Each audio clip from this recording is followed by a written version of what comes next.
turn to your weather in Maine now with meteorologist Hannah Sheehy. So today, Mainers can look to the sky and get a glimpse of a partial solar eclipse. But Hannah, when is the best time to look? So you want to go outside at around 12:45 this afternoon, and you're going to have a 2-hour viewing window. There's a lot of things happening today. We have the partial solar eclipse, we have the Perseids meteor shower peak, and we also have a 6-planet alignment later today too. So what you're telling us is our necks are going to be sore. Yes, yeah, exactly. It's going to be a great day weather-wise to go take a look at these events even through the evening hours tonight. But again, the most exciting thing is going to be this solar eclipse. And I do want to say that the path of totality is not over Maine or New England. So we only are going to get an obstructed view, but it's still going to be very cool if you have eclipse glasses. Definitely use those. If you have a makeshift viewing guide, you definitely want to use that as well. With a piece of paper, you can take a pinhole and use that on another piece of paper. It works out pretty well, but the conditions should be really nice. If we take a look, you can see that from Portland up to Caribou, we should have a 20 to 30% totality of the moon covering the sun. And the path of totality itself, so the path where the moon is going to cover the sun completely, is going to be moving through Greenland, Iceland, parts of Portugal, and over northern Spain. So it's not completely over us. In 2024, we had the path of totality move through much of Maine and New Hampshire. That is not the case this time. But we will be seeing, again, a 20 to 30% totality. In Portland, we will be seeing a 19% totality, and that goes for southern Maine as well. So you want to go outside. I suggest around 12:45 if you really want to catch the entire event, because you want to go outside just a little bit before it starts. You're going to start to see the moon go over the sun a little bit at 12:57. That's when it starts. And then at 1:53 this afternoon in Portland, we are going to see the maximum totality that we have the chance of seeing, which is 19%. And that's what it's really going to look like. That graphic to the left is really the maximum totality that we'll see in Maine. And then the eclipse is going to end around an hour after that at around 2:45, and the sun will become full again.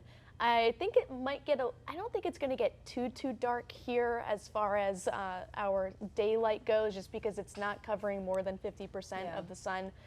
We could see maybe a shift in darkness a little bit, but it won't be for too long. Again, the viewing conditions I think are going to be really nice. I think any shower or storm activity will hold off until after the event. I think around 1 or 2 we could see some clouds start to filter in the area, but any showers or storms should hold off until later, which is really good news. And it'll be pretty dry. Here are some other peak times as well. Caribou is going to see the largest totality percentage at around 30% at around 1:50. Bangor at 24%, Lewiston at 20%, and Wells at 18%. So the further south you go, the less coverage you're going to see the moon take over the sun. But the further north you are, the more coverage you'll see for the moon covering the sun. And you might be asking, well, why doesn't this happen every single month? And it's because of the moon's orbit. And our moon's orbit isn't always perfectly aligned with our sun. And it's actually pretty rare that this happens. Again, we saw our last solar eclipse in 2024. And the next time I believe that we will have another path of totality move over the United States isn't until, I want to say, 2080 something. What? Yeah, so it's going to be a while till we see full totality again. So I'll be like 120 years old when that happens. Yeah, okay. right. Just checking. Perfect, Jeff. Right. Yes, so we'll take what we can get. I'm excited. I think I'm going to take a piece of paper, poke a pin in it, and you don't want to look at the sun because you definitely don't want to hurt your eyes. And then you just put another piece of paper on a table or something, and you hold the piece of paper, and you can see the sphere of the moon kind of go over the sun. Whoa. And so I think I'm going to test it out later this afternoon at around 1:53 when our peak time is. And I'm sure a lot of the folks, because we had the total solar eclipse a couple of years ago, still have their glasses too that they can use. Yeah. I was going to say, I need to go dig in my work desk and find my glasses and pull them out from 2024. It's probably at the very bottom of my desk, but I need to find them. There you go. That would be great. I don't think I have any anymore. That's why I'm going to try the pinhole trick. But if you have any weather-related questions you'd like to ask, just scan the QR code on your screen and click on Weather Authority.